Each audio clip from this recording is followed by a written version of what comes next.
Hey guys, welcome back to the channel. Today's video we're going to be focusing on tri-tip. I'm going to show you guys the proper way on how to cut these guys, and I'm going to show you something that's in the tri-tip that nobody's talking about. Let's dive into it right now. So I bought these tri-tips over at US Chef's Food Store.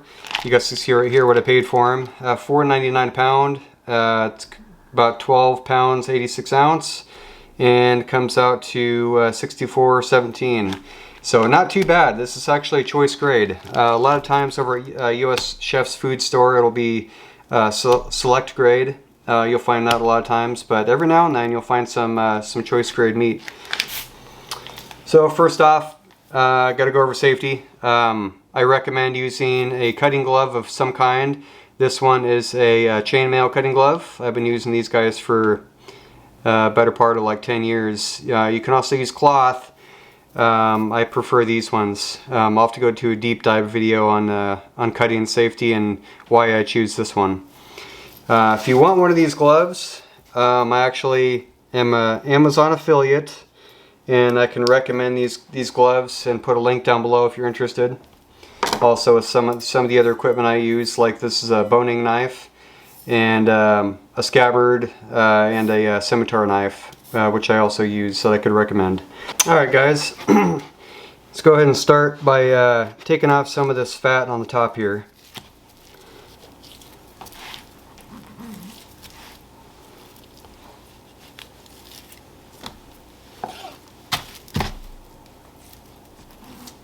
Just kind of scrape and push.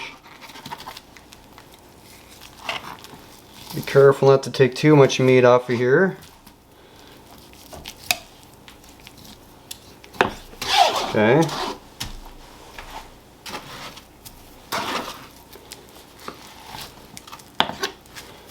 And on the back side here.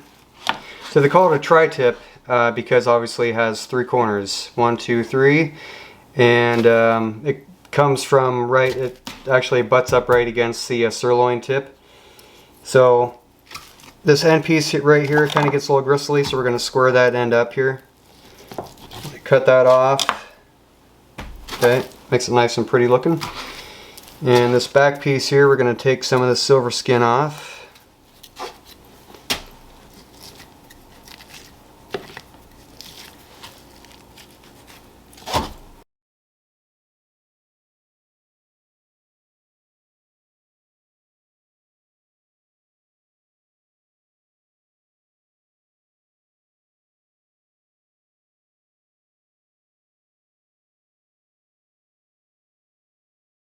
So right away, this is what I wanted to show you guys.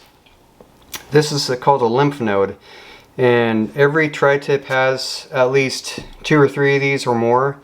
And so a lot of people get grossed out by these guys. They're completely natural and normal. If you cook this with the fat cap on there like that, you can eat that just fine. It's going to be harmless. But sometimes these guys do get infected. Sometimes they do get infected and they turn green and swell up, so when you cut into them they just have all this gross pus looking green stuff, and that's an infection, and I don't even know if I would even eat the meat. But this is what I want to show you guys on this. So a lot of people see that and they get kind of grossed out. I see it all the time on Reddit. People have no idea what they are, and nobody talks about it on YouTube. So I just wanted to kind of point that out to you guys. That was the main reason why I'm cutting this fat off, otherwise I'd leave it on. So let's cut this off and see if we can find any more. I'm sure we probably can. I think I see another one right there. Yeah, there's one right next to it inside the fat, so that's 2. Okay.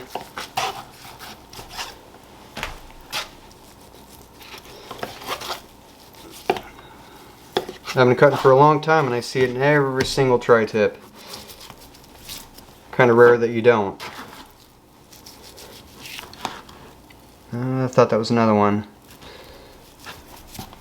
Okay, I think that looks pretty good. That's enough fat trimmed off of that. So, when you're cutting these tri-tips, you can notice right away, you can see the fibers in the grain. Okay, they all go from right here from the edge of this corner here, they go in this direction.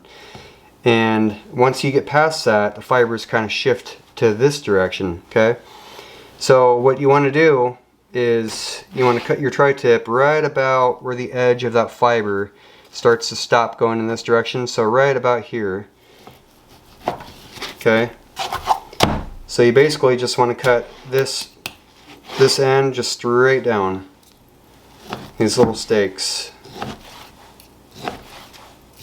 okay? You can see right in here, that's what you want to see when you cut that. That's going to be really tender. If you were to cut that, let's say, in a slightly different angle, that's going to make this side of the meat a lot tougher.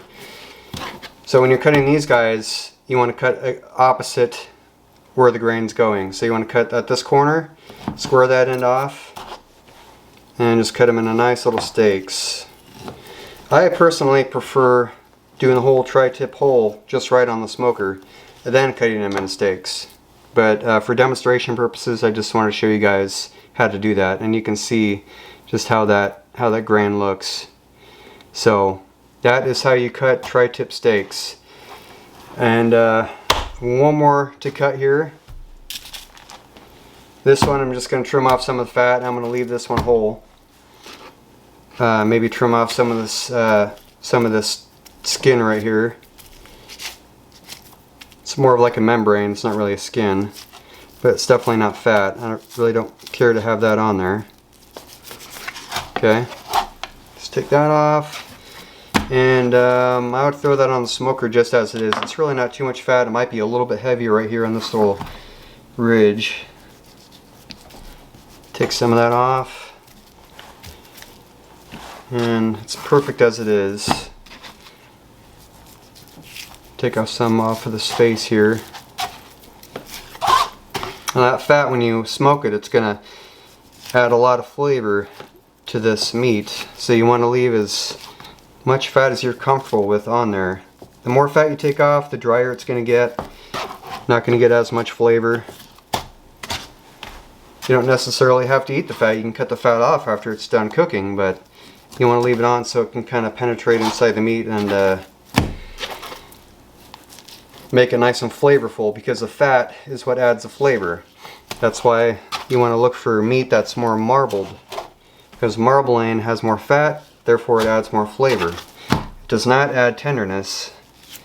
So just because you see a piece of meat with a lot of marble, that doesn't mean it's going to be tender. And like a bottom round steak, you can get some of those that are prime grade. They could be super marbled, but they're still going to be tough. Might have a little bit more flavor, but going to be tough. Alright, that's about as how far as I would go with the tri-tip. Maybe I'll trim a little bit of this. Yeah, I'll leave that the way it is. Sometimes I just go too far. I just see things and trim it off, and before you know it, it's kind of bare. Alright guys, that's the final product here. We have our tri-tip roast. We got our trim pile. Very, very small. If I wasn't rushing it, I probably could have got that down to like 0. I think that was just because I was squaring up the, like this. I'm going to leave that the way it is. But for demonstration purposes, like if you were to cut this for a customer at a meat shop, you would want to trim that off to make it look as pretty as possible. Unless you work in a shop that's not really too concerned with that. So that's why I got all this trim here. Otherwise, I'd probably have no trim. This is all my fat pile that came off of my 3 roasts. And then all those steaks I got. So really, it's not too bad for $61 I think I paid for all this. We can eat off of this for probably 4 or 5 days. So definitely worth it if you go to the US Chef's Food Store. Highly recommend those guys. Alright guys, so I hope that video was helpful and informative, and taught you guys how to cut those tri-tip steaks the right way so they're going to be tender every time. If you guys like that video, please smash the like button, comment down below of what you guys want to see next. I do have another video I'm doing right after this one. It's on pork sirloin, so if you want to see that, click up in that box in the corner. Alright guys, thanks for watching. I will see you on the next one.